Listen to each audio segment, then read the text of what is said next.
This channel does not promote any violent, harmful, or illegal activities. All content provided by this channel is meant for an educational purpose only.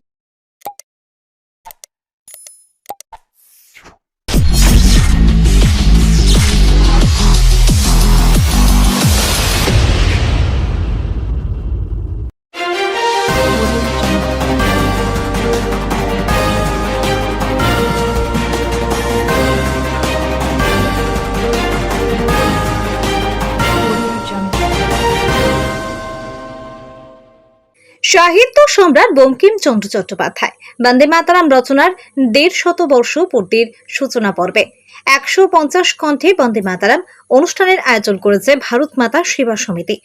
Bankimchandra যখন হুগলিতে deputy magistrate ছিলেন সেই সময় চুঁচুড়া জোড়াঘাটে বন্দে মাতরম ভবনে থাকতেন। তার জন্মস্থান নৈহাটির। তিনি বন্দে মাতরম রচনা করেছিলেন ১৮৭৫ সালে। জোড়াঘাটের বাড়িতে আনন্দমঠ উপন্যাসে সেই লেখা তিনি ভবানী পাঠকের মুখ দিয়ে বলিয়েছিলেন দেশমাতৃকার বন্দনায়। সেই সৃষ্টিতে সুর আরোপিত হয়েছিল আরও কিছুদিন পর জোড়াঘাটের বাড়িতে। সেই গীত ভারতের রাষ্ট্রগীতে পরিণত হয়। দেশের স্বাধীনতা আন্দোলনে বন্দে মাতরম দেশবাসীকে উদ্বেলিত করেছিল। সেই গীত রচনার ১৫০ বছর পূর্ণ হচ্ছে এবছর। একটি সূত্র মতে ২০ ডিসেম্বর ১৮৭৫ বঙ্গদর্শন পত্রিকায় প্রথম বন্দে মাতরম ছাপা হয়েছিল। তাই ওই দিন ভারত মাতা সেবা সমিতি নানা অনুষ্ঠানের আয়োজন করবে বলে জানান সেবা সমিতির পক্ষে সুবীর নাগ।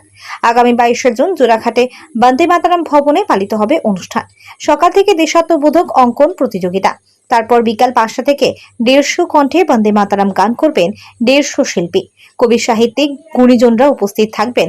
আজ এই বিষয়ে চুঁচুড়ার প্রেস ক্লাব অফ হুগলির সভাঘরে সাংবাদিক সম্মেলন করেন ভারত মাতা সেবা সমিতির পদাধিকারীরা। ছিলেন চিকিৎসক গবেষক অক্ষয় কুমার আঢ্য, সুবীর নাগ সহ বিভিন্ন সঙ্গীত শিল্পী, কলাকুশলী ও বিশিষ্টজনরা। চুঁচুড়া থেকে আদির রিপোর্ট, আমার কলকাতা নিউজ।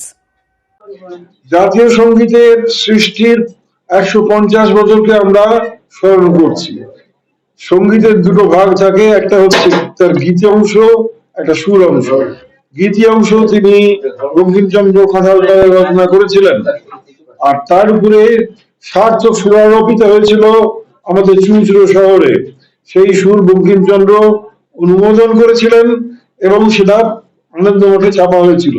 অতএব এটি হচ্ছে বন্দে মাতরমের প্রসূতি ভূমি এবং সৃষ্টিটা তখন নিতে হবে পুরো সমস্ত অংশটা নিয়েই। কাজেই এটা তার বন্দে মাতরমের ১৭৫ বছর, ১৫০ বছর, সরি ১৫০ বছর। সেই উপলক্ষে কি এই অনুষ্ঠান হচ্ছে? সেই উপলক্ষে অনুষ্ঠান তো এটা করা হচ্ছে স্বদেশ চিন্তাকে প্রভাবিত করে। আশা করি সেটা মানুষকে স্পর্শ করবে। পালিত হবে না অন্য কোনো কিছু অনুষ্ঠান থাকছে? একদম সকাল ১০টা থেকে আমাদের বলা যায় দেশাত্মবোধক অঙ্কন প্রতিযোগিতা।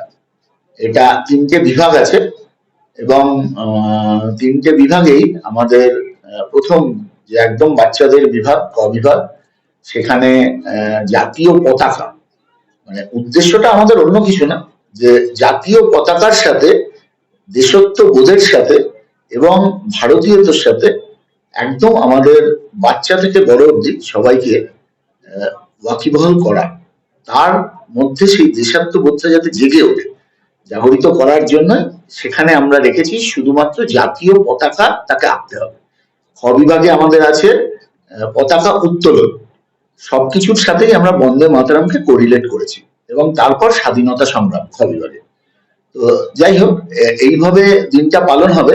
তারপর আমাদের ঠিক বিকেল ৫টায় আমাদের এই যে অনুষ্ঠান ১৫০ কণ্ঠে বন্দে মাতরম, আমি ১৫০ কণ্ঠে বলছি বটে, কিন্তু আমরা আশা করছি এটা শত শত কণ্ঠে হবে। সেখানে যত মানুষ থাকবেন, আমাদের মাইকের আওয়াজ যত দূর অবধি পৌঁছবে, আমরা আশা রাখছি না, এটা অবশ্যই হবে। প্রতিটা মানুষ বাড়িতে থাকলেও যখন বন্দে মাতরম গাওয়া হবে, সকলেই উঠে দাঁড়িয়ে তার সাথে গলা মেলাবে, এটা আমরা আশা রাখি। এবং শুধু আশা রাখি না, যেভাবে সাড়া পাচ্ছি, আমার বিশ্বাস সেই দিন যত মানুষের কানে এই গান পৌঁছবে তারা সবাই সেই সময়টুকুতে উঠে দাঁড়িয়ে এই গানের সাথে গলা মেলাবে। ঠিক তারপরেই আমাদের একটা সাংস্কৃতিক সন্ধ্যা আছে, ইনস্ট্রুমেন্টে, নৃত্যে এবং গানের মাধ্যমে, দেশাত্মবোধক গানের মাধ্যমে পুরো সন্ধ্যাটা হবে। এবং সব থেকে যেটা গর্বের বিষয়, আমরা সেদিন আমাদের সাথে পাচ্ছি আমাদের ঋষি বঙ্কিমচন্দ্রের উত্তরসূরি কবি জয়দেব চট্টোপাধ্যায়কে। আপনারা সকলেই তার নাম জানেন, তিনি স্বনামধন্য মানুষ এবং সাহিত্যিক হিসাবে তিনি খুব পরিচিত মুখ। তার সাথে আমরা পাচ্ছি সাহিত্যিক অরণ্যক বসুকে। তিনি খুব উৎসাহ উদ্দীপনার সাথে তিনি দুরারোগ্য ক্যান্সারে আক্রান্ত, তবুও তিনি খুব জোরের সাথে বলেছেন যে ভাই সুবীর, আমি আসবই, আমি যদি বেঁচে থাকি, আমার যদি শেষ নিঃশ্বাস ত্যাগ না হয়, আমি তোমাদের প্রোগ্রামে আমি থাকবই।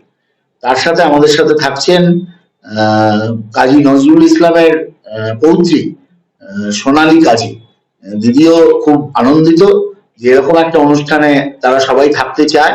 আর সবকিছুর সাথে আমাদের মেন্টর বলতে পারেন, বা আমরা সবসময় যার পরামর্শ সহযোগিতা পাচ্ছি, ডাক্তারবাবু আমাদের সাথে তো আছেনই, তার সাথেও নবদ্বীপর, আপনারা অনেকেই জানেন যে আমাদের চুঁচুড়ায় খ্যাতনামা সাহিত্যিক মানবেন্দ্রনাথ মুখোপাধ্যায়, তিনি ইচ্ছা প্রকাশ করেছেন, তার বয়স প্রায় 91 বছরের বয়সেও তিনি বলেছেন আমি এই প্রোগ্রামে থাকবই।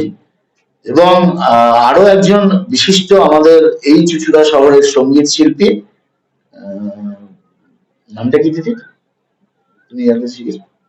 শ্রীমতী অশ্রুকণা দাস, তিনিও 80 বছরের ঊর্ধ্বে বয়স, তিনিও আমাদের এই অনুষ্ঠানে থাকবেন। শুধু তাই নয়, আমরা 2-4 জনের নাম বললাম, এরকম অনেক মানুষ আছেন যারা এই অনুষ্ঠানে অংশগ্রহণ করবার জন্য তাদের বয়সের সীমা, সমস্ত কাজ, সমস্ত কিছুকে অতিক্রম করে, সমস্ত বাধা অতিক্রম করে সেই দিন আমাদের সাথে আসছেন গলা মেলাতে।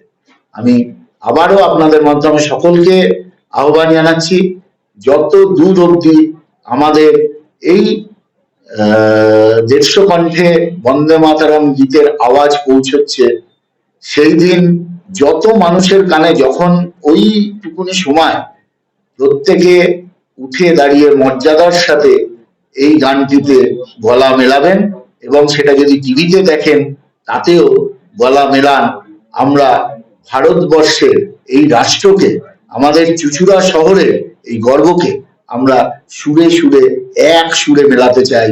এটাই আমাদের ইচ্ছা, বা আমরা এইভাবেই আগামী দিন এগিয়ে যেতে চাই। আগামী 22শে জুন বন্দে মাতরম ভবনে একটি ঐতিহাসিক কর্মযজ্ঞের আয়োজন করেছে ভারত মাতা সেবা সমিতি, যার কর্ণধার শ্রী সুবীর নাগ।